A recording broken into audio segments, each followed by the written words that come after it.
Yeah, man. When I did the Seattle competition, they're like, "Oh, this guy Nick's son, you gotta see, you love him," and like, it went totally off the map from what the program of the competition was. Yeah, it's just really, really unhealthy In to a talk about way yourself. that, like, there's certain comics that kind of break the mold, and like a lot of comics will strive to like be commercial success and stuff.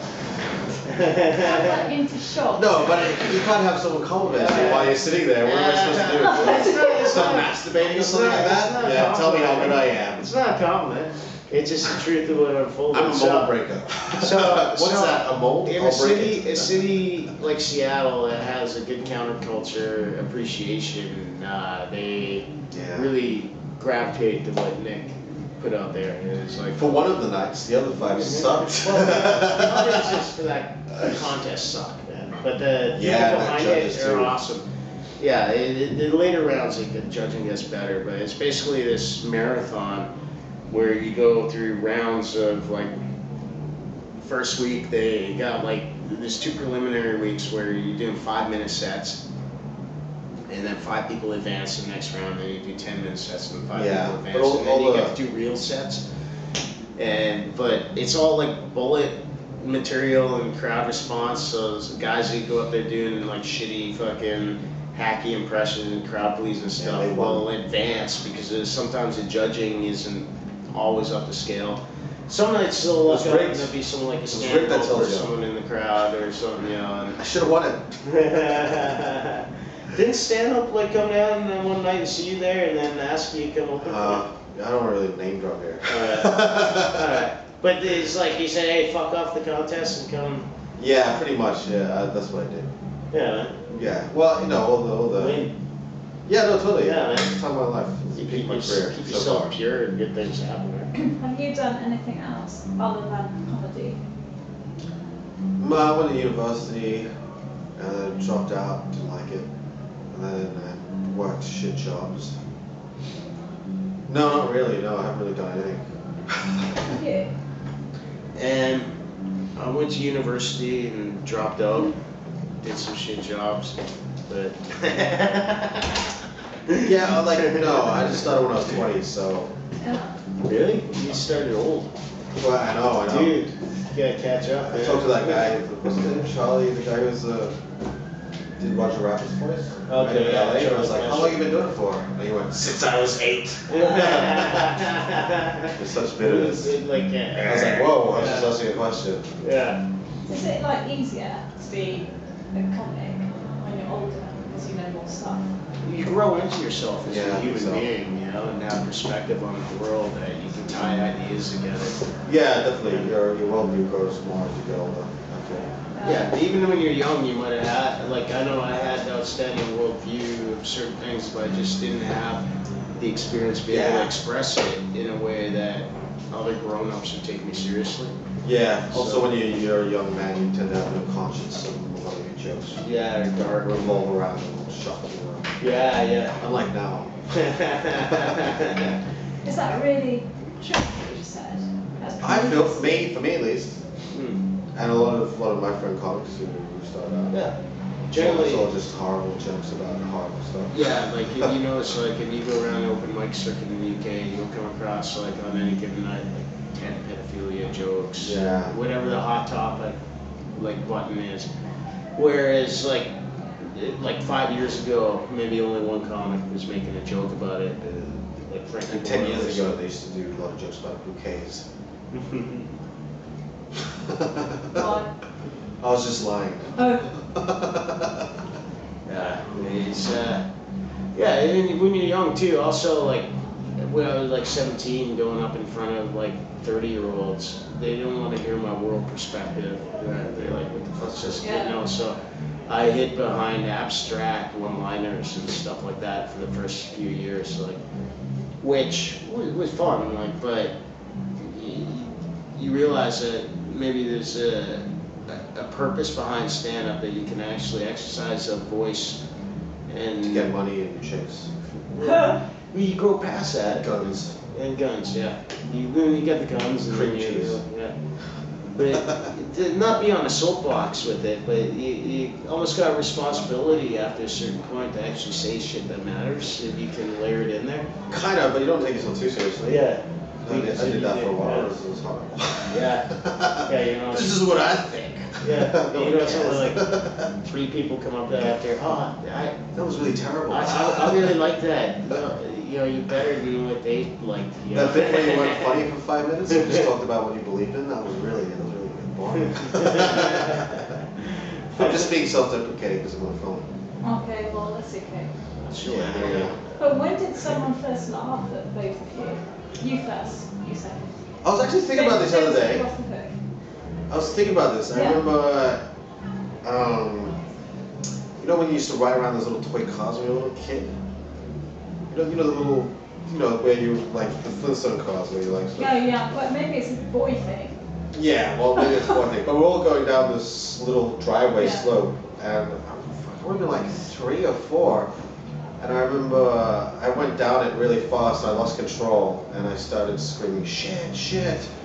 And like, I think that was the first time I swore, and then everyone laughed. And then that just kind of set the bad path for the rest of my life, really. Because I was thinking about it, I just had a sudden memory bust just in the middle of nowhere. When I was on a bus, I was like, oh fuck.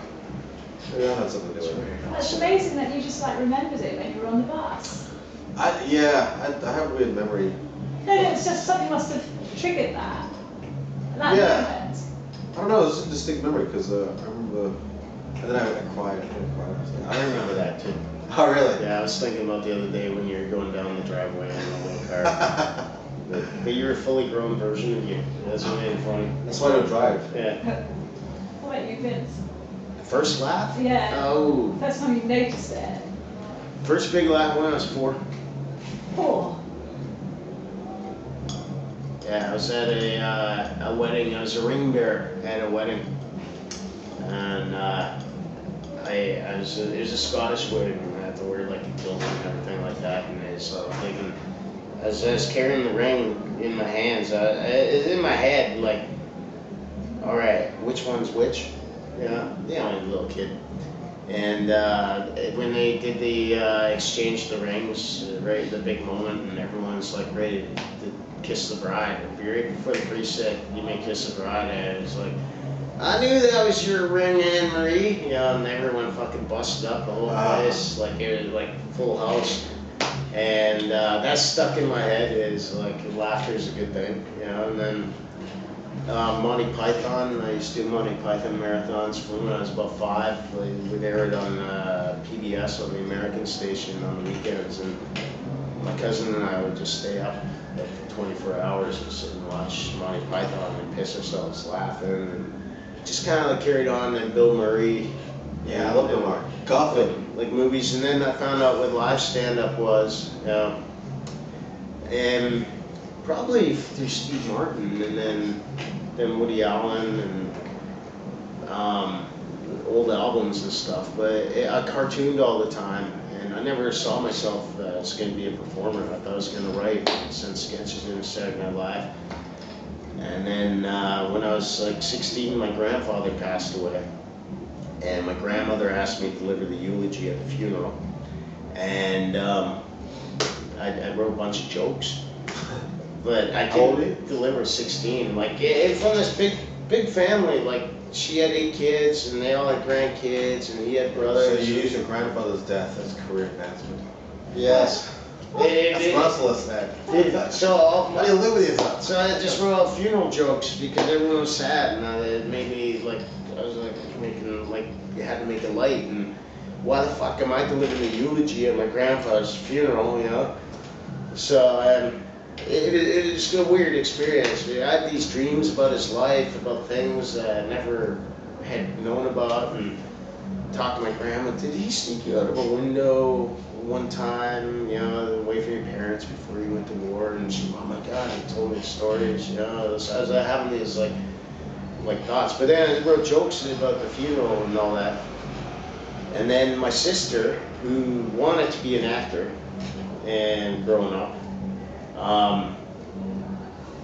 kind of saw my love for stand-up because I was always consuming it, and took me to a comedy club, and I was underage, and sat in the front row, and the comic picked on me all show because I was all nervous about being busted for being underage, and he zeroed on that, and it was awesome, you know. And then on the way out the door, there was like an amateur night, the sign-up list, and my sister got me to sign it, so I signed on. I went on the next amateur night, did all the funeral jokes, fucking killed, and then, well, I think in my head it killed anyway, I don't know.